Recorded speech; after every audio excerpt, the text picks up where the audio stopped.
Hi friends, ఎలా ఉన్నారు అందరూ? అందరికీ భోగి సంక్రాంతి కనుమ శుభాకాంక్షలు అండి. చూస్తుండగానే ధనుర్మాసం కంప్లీట్ అయింది, అలాగే సంక్రాంతి పండుగ కూడా కంప్లీట్ అయిపోయింది. భోగి సంక్రాంతి ఎక్కువ టైం మేము టెంపుల్లోనే గడిపామండి.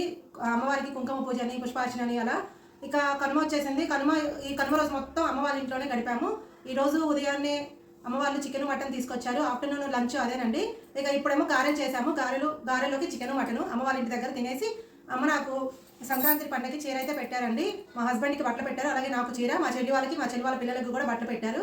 ఇక అమ్మ మాకు బట్టలు పెట్టి శారీ కట్టుకొని వెళ్ళండి అమ్మ అని చెప్పారు. సరేనండి, ఇదిగోండి ఇదేనండి అమ్మ పెట్టిన శారీ ఎలా ఉంది, అందరికీ నచ్చిందా? నాకు ముఖ్యంగా ఎల్లో కలర్ అంటే చాలా ఇష్టం అండి, అందుకని ఎక్కువగా ఇదే ప్రిఫర్ చేస్తాం. శారీ ఎలా ఉందో కామెంట్ చేయండి, నచ్చితే లైక్ చేయండి. బాయ్ అండి. అలాగే మర్చిపోయారు, మీరు మీ పుట్టింటికి వెళ్ళారా? వెళ్ళి ఎలా గడిపారు ఏంటి అనేది కామెంట్ చేయండి. ఓకేనా? బాయ్ అండి.